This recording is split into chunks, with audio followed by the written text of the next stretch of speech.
Assalamu alaikum and welcome to Perspective. We'll be talking about Maryam Nawaz's return and the fact that, of course, she's now likely to come back and head the election campaign as far as the PMLN is concerned. What can we expect now that she's scheduled to return on the 29th of January as the party prepares for her return? We'll be talking about that within the PMLN. What kind of decisions, what kind of direction can we expect now after her return? We'll be talking about that. We'll also be talking about the process of interim CM, which is continuing as far as Punjab is concerned. Of course, as far as KP is concerned, we have a caretaker CM in place, and now 90 days from then on to the elections will follow. Also, as far as the EC is concerned, there seems to be a tentative date of 9th to 12th April as far as the polls are concerned, but the name of a caretaker CM in Punjab is still with the EC and likely to be now under the purview of the EC.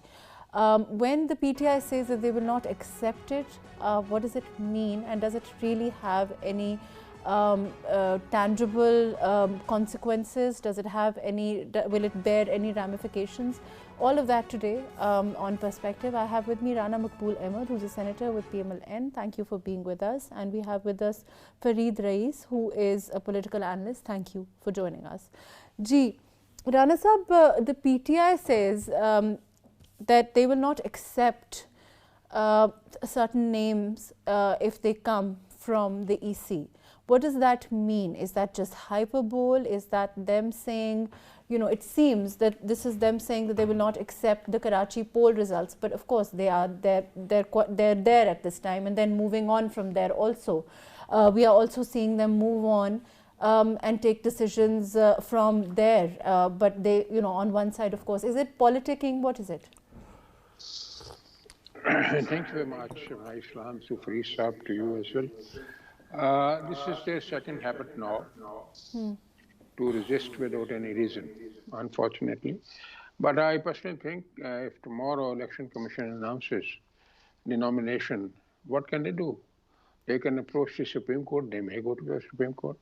Supreme Court may accept their plea or may not accept their plea. So decision has to be taken within a day or two. So it doesn't mean anything. They may not, there's a lawful avenue for them. They should go and get across to the Supreme Court and give their own viewpoint. But it cannot be prolonged by all means, because if this process is prolonged, then election cannot be held in time. So this is obstructionist philosophy they have been pursuing from day one. This has become their second habit. Rana Sahab, let me come back to you. Let me go to, we have with us Barrister Dr. Muhammad Ali Saif from the PTIG. Barrister Saif, can you hear me? Yes, I can. Yes. Barrister Saif, there is, again, this is what I was asking Rana Sahab. There is a statement from your leadership that you will not accept the certain names as far as Punjab is concerned for caretaker CM. What does that mean? Will you go to court? Do you expect the court to intervene? What do you expect? I mean, not accepting. Of course, once there's no agreement, like we've seen in Punjab between the parliamentary committee of on both sides, then of course it falls into the lap of the EC. Yes, you're right. This is a situation that has caused problem in the sense that a caretaker chief minister is supposed to be neutral. He's supposed to be unbiased. He's supposed to be an unprejudiced person, and there is no point in nominating a person whose loyalties, whose bias is quite expressly visible. In this case, PTI's objection to these few candidates, or the names that have been forwarded by the PDM in Punjab, we are quite sure that they are sitting in the lap of PDM and they will not perform in a neutral manner. And therefore, the whole exercise of conducting elections in Punjab, which is supposed to be transparent, free and fair, will be compromised and will be jeopardized. So, but wouldn't it have been better, of course, on both sides if your parliamentary committee and that of the PDM would have agreed on a name like, of course, we've seen in the KP now, you know, the process has been fairly smooth in time, and things have, you know, gone on smoothly. That unfortunately hasn't happened in Punjab. So, you know, to what do you attribute this failure to agree with the opposition? Well, I attribute it quite clearly to the extreme polarization that exists between the political parties. Unfortunately, this is a factual reality that political parties are at loggerheads with each other, and they are not even willing to sit and even discuss issues. Like in KP, we also had this problem, but we did find a way to manage the situation in such a manner that. But Barrister Saab, we've seen in the past there have been accusations made on caretaker CMs, which have then, you know, in effect been retracted or not substantiated. When that kind of a past exists, of course, there will be this kind of polarization that you're mentioning yourself, and it's up to the politicians themselves to decrease that kind of tension, to decrease that polarization. Would you agree? Indeed, I do agree with you 100%. This is the only way out to get out of a quagmire situation where you have politicians at loggerheads with one another, and where they do not agree or do not concede to each other's proposals or demands. But the problem is that given the fact that this situation exists, now we have to find a way out, and the only way out is either to accept each other and each other's proposals, which in the case of Punjab seems to be a logical impossibility. So therefore, the matter has to go to the Election Commission. But unfortunately, or actually, I believe that even Election Commission's decision will also become controversial by either side. I mean, it is possible that the candidate, the person they select or nominate for caretaker chief minister, might not be acceptable to one or the other side. So I believe that there will be issues, there will be accusations, there will be recriminations, but we have to find a way, and we have to. That's an interesting, Barrister Saab, that's an interesting term that you've used. You've said logical impossibility. Before I go to Rana Saab, I want to, you know, for the system to exist itself, even elections, even, you know, moving on to the formulation of the cabinet after caretaker CM, all of those things will necessitate some kind of a dialogue between both sides. Do you think, you know, how do we go towards that? How do we move towards that, you know, in this kind of a polarization again? Well, that is the million-dollar question. In fact, the situation is such that we are at, you know, we are quarreling with each other on every petty issue, and I believe that the politics has, our politics, unfortunately, has come to a state where refusing to find a way is the norm of politics, which is unfortunate. It should be managing affairs and differences in such a way that you find a solution. Over here, we find a situation where we do not find a solution, and we call it politics. So this is the unfortunate reality. But you know, and you would blame both sides. Yes, I believe it has you know, every situation has a history, and you have to see it in a historical context. I believe the confrontational politics in Pakistan, the polarization, the extreme polarization, has kind of developed such a mentality that we oppose one another in almost every respect, sometimes illogically, sometimes on some grounds. But in this kind of situation, I believe, I'm hopeful that if we want to, and if the intention is to find a solution and a way out, then that can be managed, as in the case of KP. I believe that we also had the same problem, but we did find a solution, and we agreed on a person. PTI may have objections to him or the others, but at least we agreed that, okay, he is comparatively a better person, and we can hand over the responsibility to him. And how much, I mean, of course, it is a caretaker CM, but, you know, let me come back to you. Please stay with us. I'm going to go to Rana Saab. Rana Saab, how much, you know, when we talk about the kind of, you know, the kind of authority that a caretaker CM has, let's be candid, you know, in terms of getting the elections through, making sure that the electoral procedure is smooth, unbiased, all of those things, but there is an election commission for that. So how much leeway does a caretaker CM, in your opinion, really has? Um, he is a very important person for the process of election because he is the chief executive of the president for this period, which has been, he would be the caretaker chief minister. He has to take care of everything.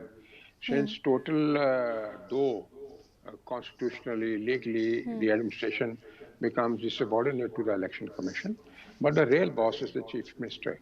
So he has a role. He has does a very important role. This reminds me of an episode. First of all, I'll submit to my honorable friend. He's a very learned person. That let's not prejudge the situation. Let's wait for tomorrow. Maybe the election commission gives a decision which becomes acceptable to all the parties. Let's not criticize the election commission today for the selection. There should not be any presumption about that. So maybe it is a correct decision and it will be acceptable to all the parties. It reminds me of one episode, very brief episode. Honorable Saab Sir was also a senator, and he was sitting there. I suppose, maybe he was not, but I think it was an open session about there were speeches about the elections. And these two honorable personalities, caretaker interior minister, it was Azam Khan Sahab, and caretaker law minister, it was Ali Zafar.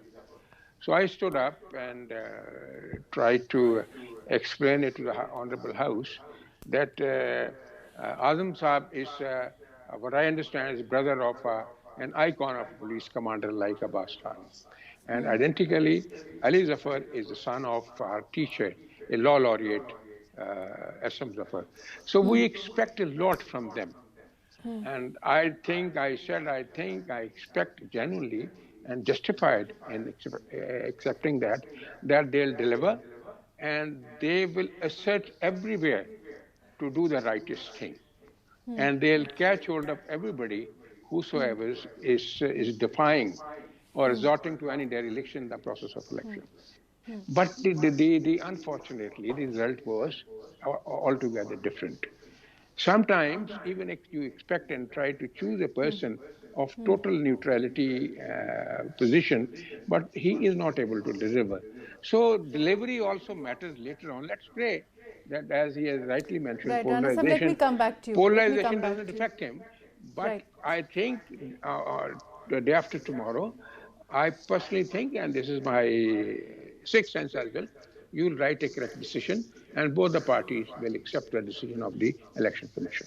Let's hope so. Let me come back to you. Ji, Fareed Saab, overall, same question from you. Do you think, I mean, we've just had Rana Saab, tell us an incident overall, but as far as the purview of a caretaker CM is concerned, we saw earlier there were allegations made against former CM in Punjab, which were then later unsubstantiated. They remained largely unsubstantiated and also in some cases retracted. So in your opinion, do you think that it's a case of just disagreeing for the sake of disagreeing? How do you look at it? I think so. It is not the time for these kind of arguments in terms of the political parties are concerned. At this moment, as the topic of your program today is as the return of Mariam Nawaz Sahaba. As the Punjab Assembly has been dissolved, the names of the caretaker has not been accepted by both the political parties, neither the PDM nor the PTI.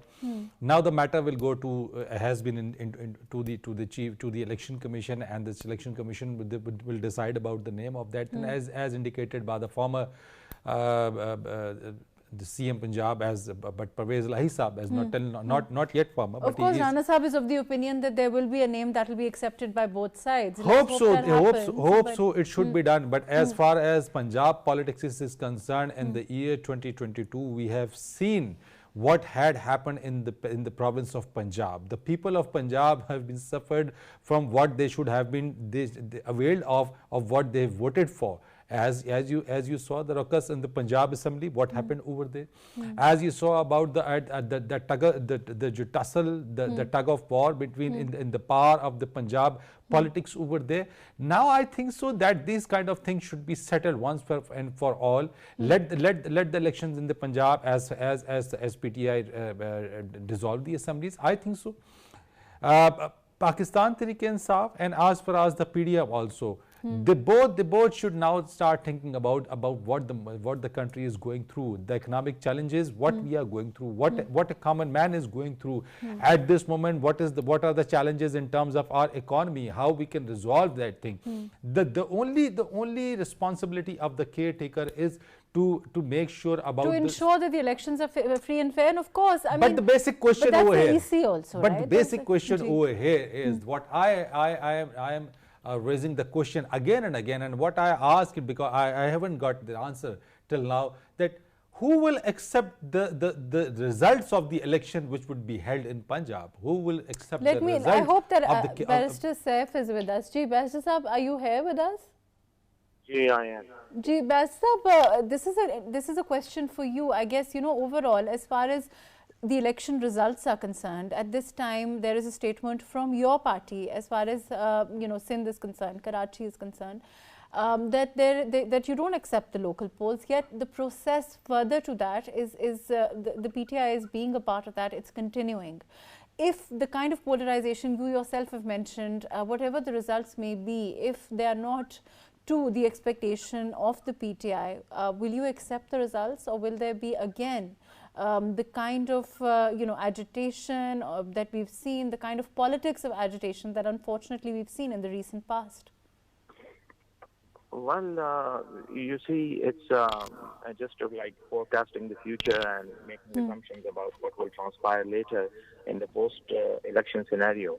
But my understanding is that in so far as Karachi is concerned, that's a different ball game altogether, because Karachi election was conducted by Election Commission, but the party in power was an opposition party, People's Party, and we have all evidence, not just PTI, but even other parties, that absolute massive level of rigging was conducted, was committed, and that's why every party, even Jamaat Islami and others, are opposing it. But insofar as caretaker government is concerned, you see, the constitutional dispensation must be kept in mind.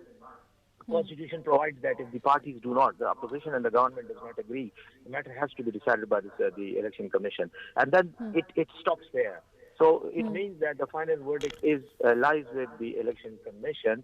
Whether we agree with the nomination by Election Commission or not is a different matter altogether.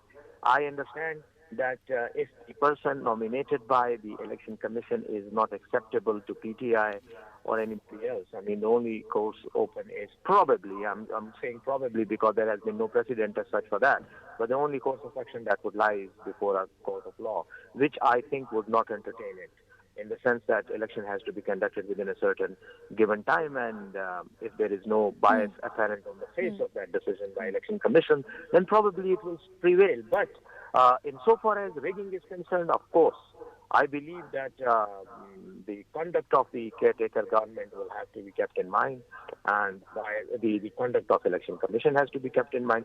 In the past, all the elections have been marred with allegations of misconduct, rigging, and all kind of illegal actions.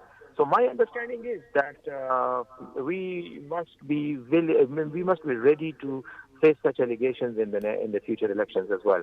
I don't think that either side, or at least one side, whoever loses, will be happy with the election results. So you're saying that either, so you're saying whichever side loses or does not do as well as they expect will be coming forward with these allegations, and that is something that you expect. But you know, to moving on from that process, as far as PTI is concerned, they're a party known. They're the ones who have been, the politics of agitation, all of those things are fortunately or unfortunately associated with the PTI. Do you see, a smooth transition later on further to these elections in Punjab, or do you see more agitation? Well, I believe that PTI has always, indeed, PTI is a party which has introduced actually, and which has practiced non-traditional politics in Pakistan. I believe it's the first time in Pakistan's political history that a party has taken a different line of action as opposed to the traditional political parties in Pakistan. So my understanding is that PTI will probably, we are apprehensive definitely that some kind of misconduct will be planned and will be executed in the elections. But insofar as Whether we are going to agitate or not, of course, we have a right to agitation. But in the past also, we have accepted results and we have joined the governments or formed governments, even despite the fact that we were alleging rigging and other kind of, election misconduct. So I believe it's a matter of real politics, frankly. When once election is done, of course, everybody accepts it and concedes to the result. But Basis Sab, one last question. I know that you have little time before I go to Rana Sab. Overall, as far as your allegations, your acceptance of resignations is concerned, that is a question that has, been something I think earlier on this very program, that has been something that the PTI has been asking for. Now, the acceptance of those very resignations are raising, they're raising fingers on that same issue. How do you look at this whole? Basis Sab, are you with us? Yes, I am. So now when these resignations are being accepted, and those resignations, as I understand the speaker has said, on which there is little doubt, because these people have said categorically on media all over that they have resigned, so there's little doubt about the credibility of these resignations. So why has this suddenly become an issue then? Well, I believe that our position is quite clear. We did apply for, we did submit our applications to the speaker on time that we want to resign, and he was supposed to accept it in the normal course of, the normal manner in which resignations are accepted. But then this particular action, where he started, where the speaker started accepting resignation in 35 once, and then followed by another 35 resignations, I believe it is the manner which we are objecting to, because the manner of the acceptance of resignation, in fact, clearly points to the malafide, to the biased way in which these resignations are accepted, not because there is a constitutional requirement for these resignations to be accepted, but because they want to prevent the PTI come back into the assembly, so that their nefarious designs, which they want to bring to power. So earlier on, when they were not accepting the resignations, they wanted you to stay in the assembly. And that was not pursuant to some design. I mean, because obviously there was a delay in accepting these resignations. There was again and again statements from the government saying that the PTI should become part of the National Assembly and take up their role there. And then, so that position has now changed, you're saying. Yes, and then they took a U-turn and changed their plans, and then they started damaging party position in the National Assembly by accepting our resignations in groups. And I believe that even a layman who has no sympathy with either People's PTI or with PDM parties, but simply by looking at the conduct of speaker, he can tell that it's a biased manner. It's a manner which speaks of malafide and kind of ill will on behalf of the speaker. Okay, thank you for being with us, Basis Sab. Thank you for your time. Rana Sab, I want to move on and talk about Mariam Nawaz's return and the fact that she will be heading the party through the elections. Overall, what do you see? I mean, she has been a force to reckon with during earlier elections. We saw. How do you see? Do you see the direction of the party? Of course, when she'll come back and the preparations at this time. Overall, how do you see things changing? Of course, she's a dynamic leader. Of course, her leadership, PMLN has benefited from her leadership earlier on also. What is your overall opinion about what direction the things will take after her return? Before that, I want to make one submission. Minister Saif has remarked that there was a change in policy. You might remember on 25th of May, on the first day of agitation, it was decided by the government to dissolve the assemblies and go for elections. But at the same time, the leader of PTI threatened, I will topsy-turvy everything and I will throw everybody out of Islamabad. So it could not be done because he threats everybody. Now, here, in this case, He didn't move an inch towards the National Assembly, despite the President, the Supreme Court, and other men of opinion have been telling him to get back to the Parliament because that's the correct forum for this purpose. He started threatening whose legs are trembling and whose color has gone pale and he has sleepless nights and do this and I do this. And you see the reaction.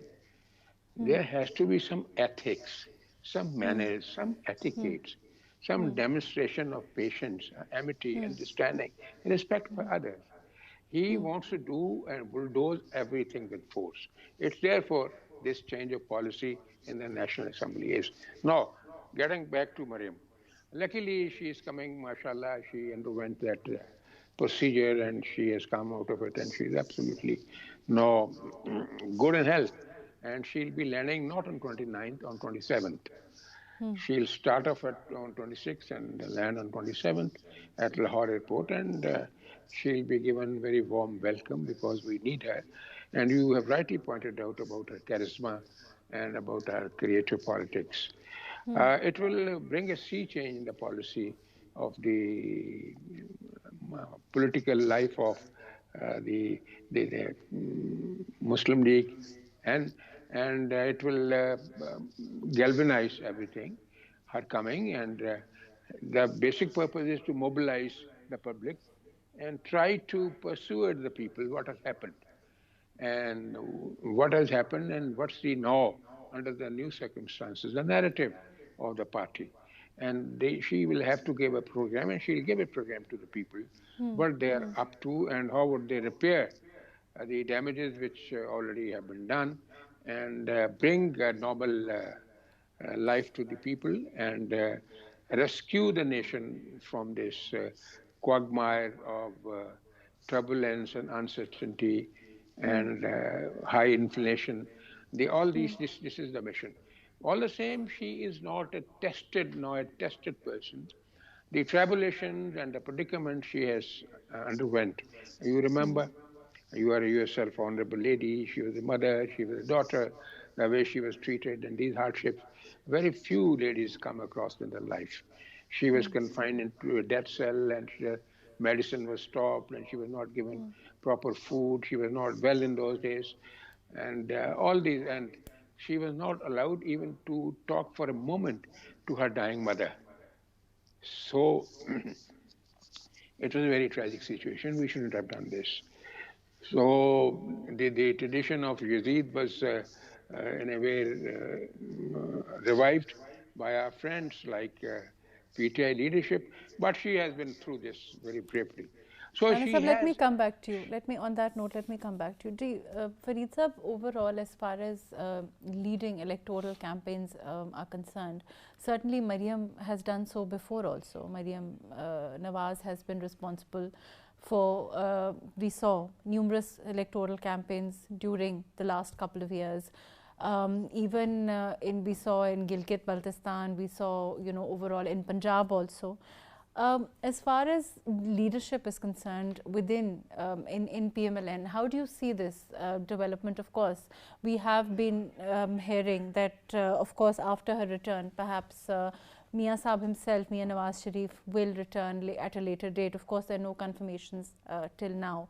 But, overall, do you think that this is a time for the PMLN that perhaps there'll be as this electoral campaign being headed by Mariam itself will have its own effects in Punjab, considering that she hasn't been here for a while, and that itself will perhaps have favorable changes?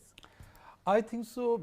There is a big challenge for the PDM government, and if you talk about particularly to the PMLN or the return of Mariam Nawaz Sharif Sahib to Pakistan and followed by Mia Nawaz Sharif Sahib to Pakistan and making an atmosphere for the elections in the coming days or coming months in the Pakistan.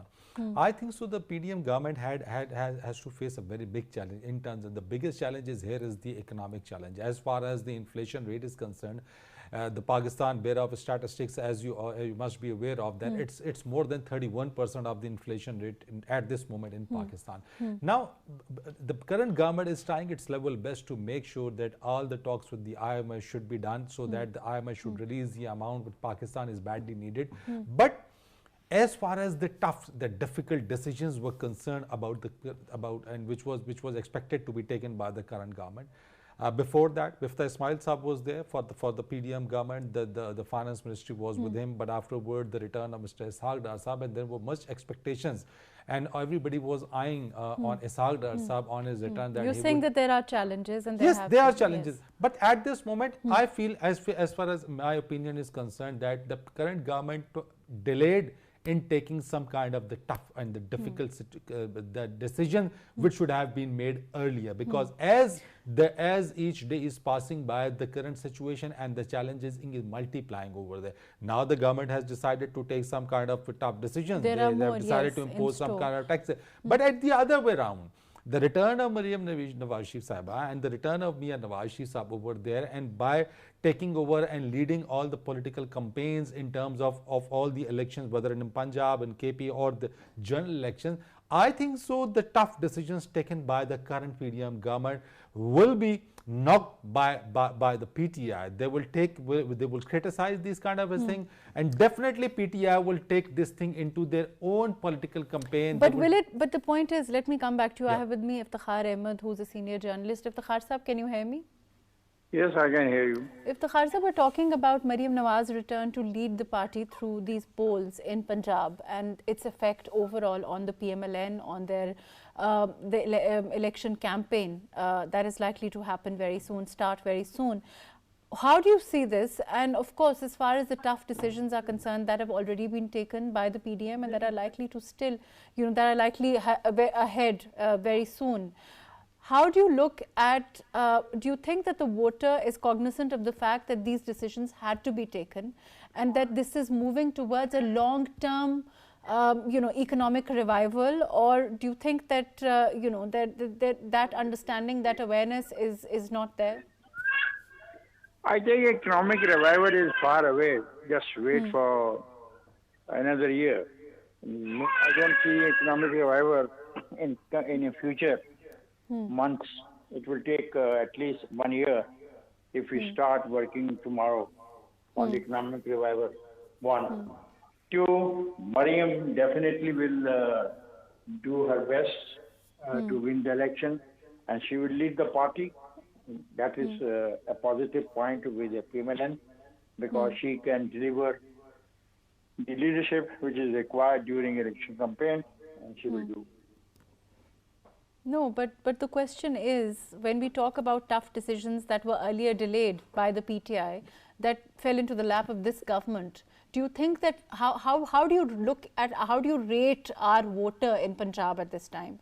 Do you think the that voters the voter in the cities will have a different point of view, while they will be going to vote, and in the rural area, the people will have a different point of view and approach towards voting. But as far as the PTI is concerned, the fact that their narrative, they have a right to exploit the situation. They are a political party. They must, because if they are a political party, they must exploit if they can. We have to still see what can they do it or not. But that's my question. To what degree do you think they can exploit it? Well, they can do to any extent, and they are going to all the extent. They can use any card. They can use the card of Islam, and they can use the card of anti-corruption. They can use the card of that we people are being. But what about? But Iftikhar Saab, what about their own narratives? What about the failure of their own narratives? The bad luck of the Pakistan is this: nobody asked them what they have been doing in the last time when they were in power for 4 years, what they were doing in KPK for the 9 years. That is the problem. That is a dilemma with our media and our intellectual. They don't ask these questions. They live day to day.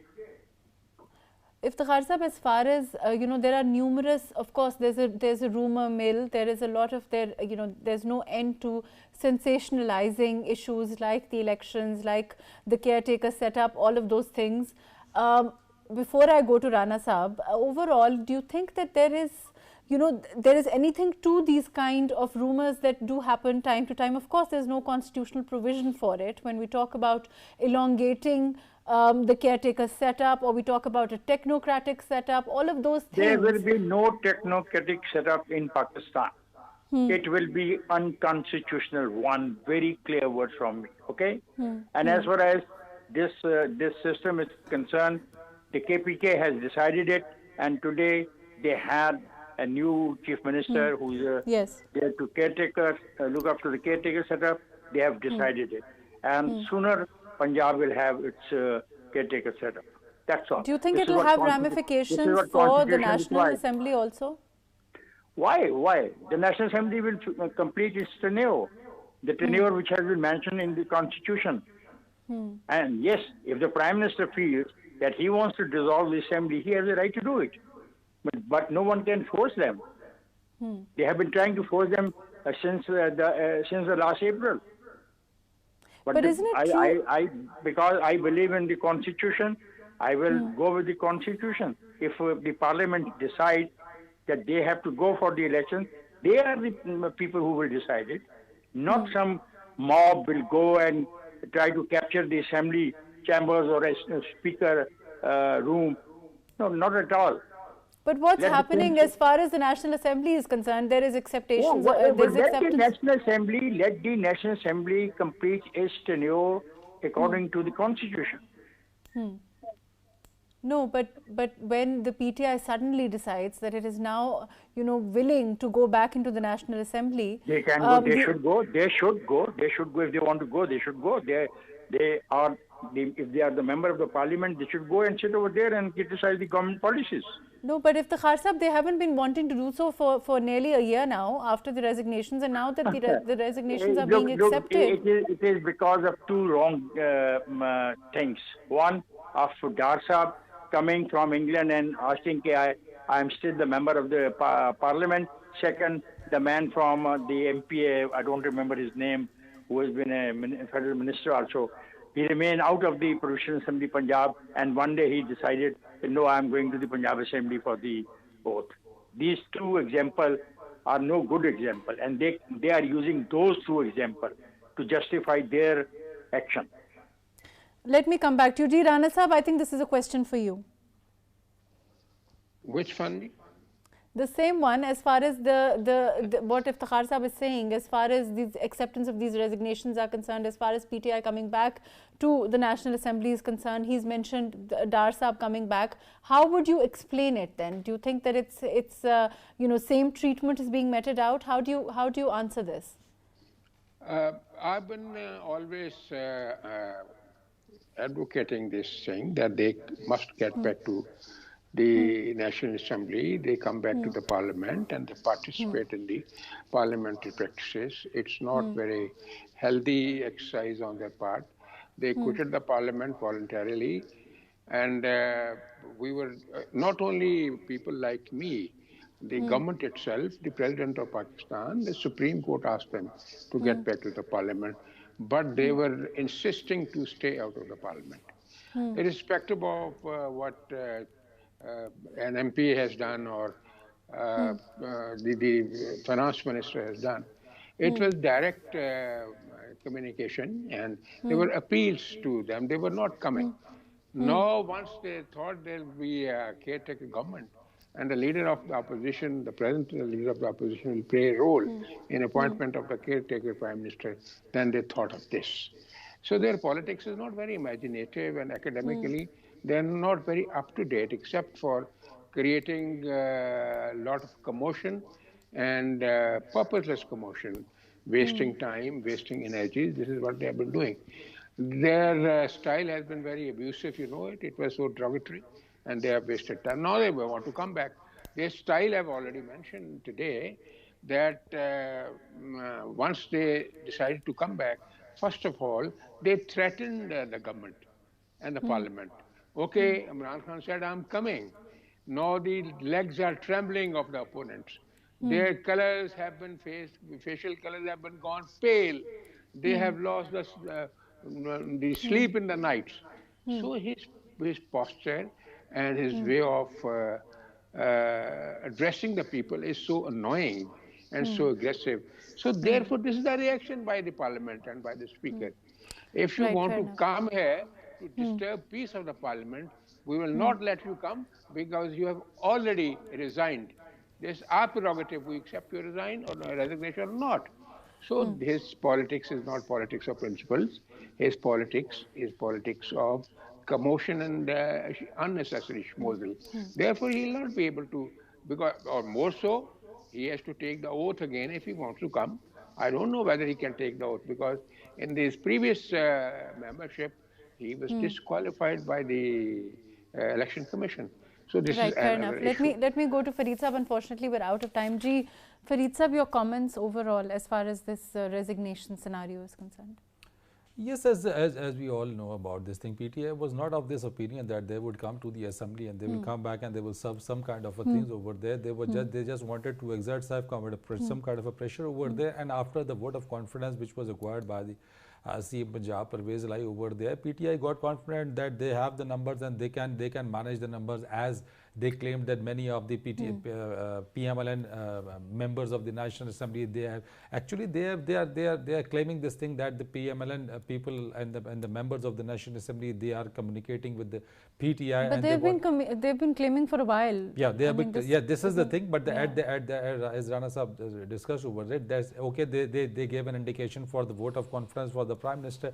But on the other hand, the PDM government said, okay, we are very much fine with the vote of confidence. It doesn't matter. But it is the prerogative of the Speaker of the National Assembly, because previously Pakistan, especially because your resignations have now been pending with since April of last year. Yes, they had with the Speaker, as the Speaker already stated. And they kept coming on media and saying that we have resigned. Accept we have them, resigned. Please accept the resignation. As the Speaker already stated that okay, previously when I was not accepting the resignation, they were yelling at him that he should accept the resignation. And by now, when he accepted this, so at this moment, the PTI should not make this kind of thing as a controversy or criticize the government. So then again, my question: are they not exposing themselves to their voter? They are actually exerting the pressure, and they are actually creating the pressure, and actually they are trying to put up more pressure on the government. As far as I stated earlier, that the biggest challenge for the people, for the Pakistan over here, the economic challenges. Or they're underestimating their voter. No, I don't think so. They are underestimating their voter. I think so. They are just showing that they portray their voter that they have the power and they have the power to come on the street. They can do anything, whatever they can. Right, fair enough. Unfortunately, that's all the time that we have. Thank you so much for being with us, Rana Maqbool Ahmad Saab. Thank you for joining us today. Barrister Dr. Muhammad Ali Saif, thank you for joining us. Fareed Rais Saab, thank you for being with us. Iftikhar Ahmed Saab, thank you for your time. Overall, of course, when we talk about politicking, when we talk about the politics over acceptance of resignations or not delay in acceptance of them, all of those things, when we talk about change of narrative, when we talk about retracting statements, all of those things, are we in a sense, is it based on a certain underestimation of the voter, or are we saying that the voter isn't cognizant of the realities of politics? Are we saying that the voter doesn't know that tough decisions have to be made for economic revival? Are we thinking perhaps our political parties in a sense underestimating their voter in Punjab? That is a question that I want to leave my audience with. When we talk about playing with issues like resignations, when we talk about playing with issues like economy, when we talk about thinking that long-term solutions for long-term revival which necessitate price increase in utilities, things like this are something that the voter doesn't understand. Are we is it true that the voter really doesn't understand them, or is it true that we are underestimating our voter, and that there is perhaps a deeper understanding which will manifest itself in the election results? Thank you so much for joining us today on PTV.